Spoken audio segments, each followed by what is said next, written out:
그대로 말하고 만일 거짓말이 있으면 위증의 벌을 받기로 맹세합니다. 증인 정진석. 예, 자리에 앉으시죠. 그리고 요 관련해서 안내드리면 본인 이제 말씀하시는 내용은 저희가 녹음 명에서 녹음 녹취해서 증거로 사용할 거기 때문에요. 요 앞에 마이크 조금 가까이 대시고 사용하셔야 녹음이 잘 되고요. 그리고 요 관련 법에 따라서 요 본 법정은 지금 중계를 위해서 녹화하고 있거든요. 근데 기본적으로는 뭐 증인의 얼굴을 클로즈업하거나 하는 형태로 녹화는 하고 있지 않으니까 그 부분은 그냥 염두해 주시고 증언하시면 되겠어요. 자, 그러면 변호인 측에서 신청하셨으니까요. 먼저 하시죠. 네. 질문하시죠. 비서실장님, 제가 오늘 증인으로 나오셨기 때문에 증인이라고 호칭을 하겠습니다. 네. 그리고 전 행안부 장관은 피고인이라고 호칭하고 질문하겠습니다. 증인께서는 2024년 4월경부터 2025년 6월경까지 대통령 비서실장으로 재임하셨었죠. 그렇습니다. 비상계엄 당일 상황에 대해서 여쭤보겠습니다. 증인은 대통령을 지근거리에서 보좌하는 비서실장으로서 대통령의 비상계엄 선포 계획을 사전에 대통령으로부터 언제 들으신 건가요?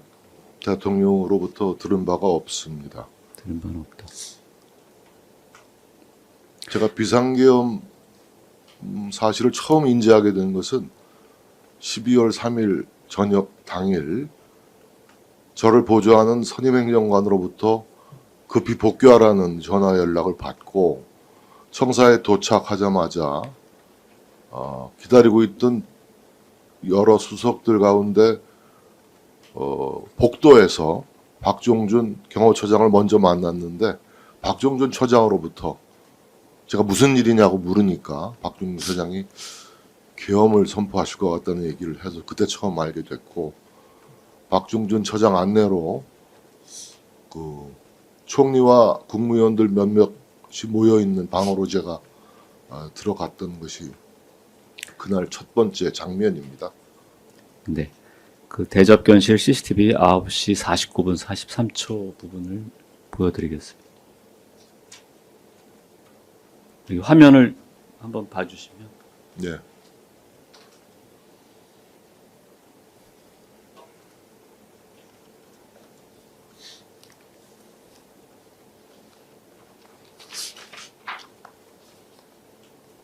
자, 여기까지만 일단 보시면.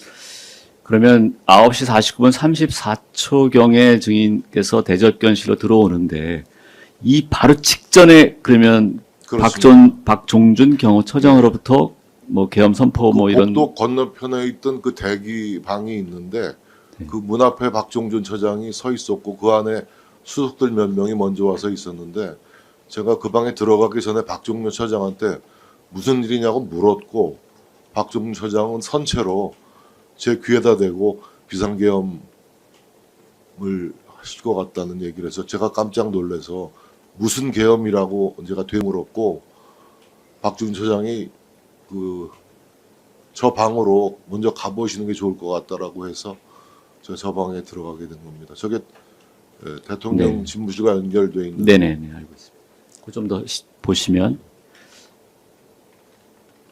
증인께서 그 자리에 앉으면서 뭐 비상계엄 안 돼, 무슨 비상계엄이냐 뭐 이런 취지로 그 비상계엄 선포에 반대하는 그런 이야기를 하셨다고 이제 하는데 이게 자리에 앉으시면서 그런 이야기를 하신 건가요? 그랬던 것 같습니다. 예. 사항은 나왔기 때문에 묻지 않겠습니다.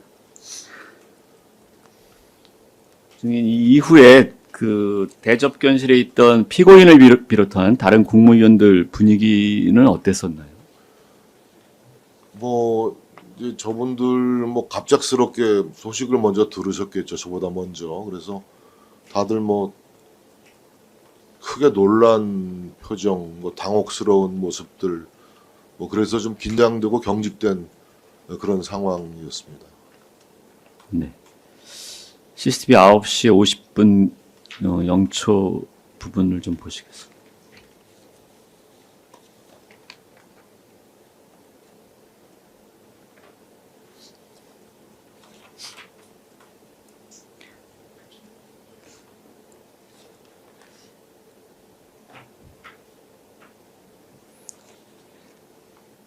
구체적으로 뭐 기억은 안 나시겠지만 혹시 기억이 나실까 해서 여쭤보는데 이 영상 보시면 증인과 피고인 또 조태열 외교부 장관 등이 대화하는 모습이 나오고 또 피고인이 증인을 바라보면서 이야기하는 뭐 이런 모습도 나오는데 혹시 당시 피고인이 기억하는 거는 증인에게 비서실장님께서 대통령을 좀 만류해달라 뭐 이런 취지로 이야기했던 것을 기억하시는가요? 기억나고요. 네.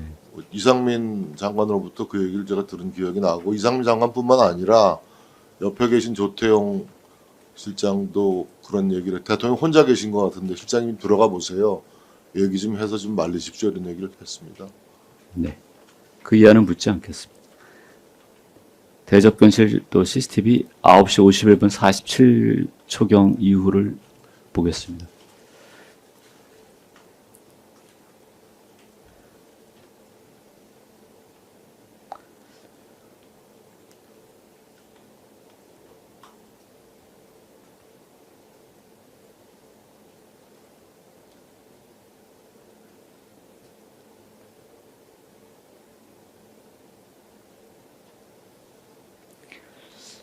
네, 9시 51분 47초경 예정된 시간 아마 10시에 비상계엄 선포 예정 시간이었는데 그 전인데요.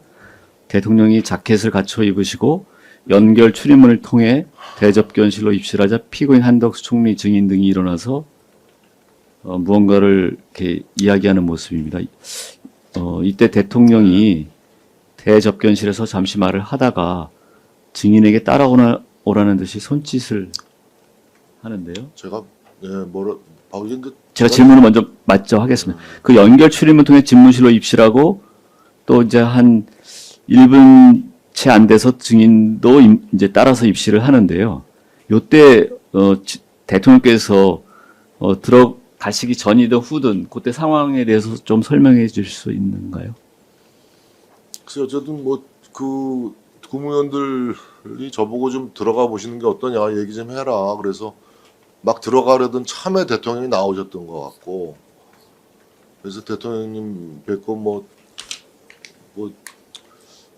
서로 이제 뭐 깜짝 놀래가지고 이제 제가 뭐라고 말씀을 좀 드린 것 같기도 한데 바로 따라 들어오라고 그래서 저 혼자 들어갔던 것 같아요. 그래서 처음에는 집무실에서 대통령과 저하고 마주 앉아서 얘기를 했던 기억이 납니다. 그때 나누었던 대화 중에 혹시 기억나는 이야기가 있나요? 대통령과 집무실에서 이렇게 마주 앉아서 이야기를 하셨다고. 저는 대통령님하고 자리에 앉자마자 대통령님 밖에서 얘기 들었습니다. 하시면 안 됩니다. 계엄 발동하시면 안 됩니다. 이거 제가 그렇게 말씀드렸고 시민들이 거리로 쏟아져 나올 겁니다. 국민들 설득하기가 어렵습니다. 하지 마십시오라고 했고 대통령께서는 내가 결심이 섰으니 실장님은 더 이상 나서지 마십시오라고 말씀을 하셨습니다. 네. 저를 더 이상 설득하려고 하지 마십시오 이렇게 말씀을 하셨습니다. 그때 옆에 수석들도 좀 들어왔던 것 같은데 네. 여하간 이제 증인께서 들어가시는 그 장면에서도 피고인은 계속 서 있는데 피고인도 결국 계엄 선포하려고 하는 대통령을 만류하는 증인에게 좀 더 이야기 좀 해주십시오라고 하는 그런 분위기였던 상황은 맞는 것이죠. 그러니까 다시 한번 그러니까 말씀해 피고인도 지금 네. 서 있고 증인 들어가시기 전에도 좀 만류해달라고 요청을 했듯이 계속해서 그런 그 취지의 이야기를 하는 상황이 맞는 것이죠. 그렇습니다. 네. 그 자리에 먼저 와 있던 국무위원들 이상민 장관을 포함해서 모두들 그렇게 저한테 좀 들어가서 만류하려 달라는 그런 네. 입장이었습니다. 파랍니다. 증인이 뭐 대접견실이든 아니면은 독대한 집무실이든 간에 대통령께서 계엄 선포 후에 군과 경찰이 국회 등 어떤 기관에 나갈 것이다라는 뭐 이야기를 하시거나 계엄 선포에 따른 구체적인 조치는 어떤 걸 하겠다 뭐 이런 이야기를 나눈 적이 있었습니까? 그런 얘기는 제 들은 바가 없습니다. 대통령이 뭐 단전단수나 언론사 등을 언급하는 것을 들은 사실이 있는가요? 그런 얘기도 들은 바가 없습니다.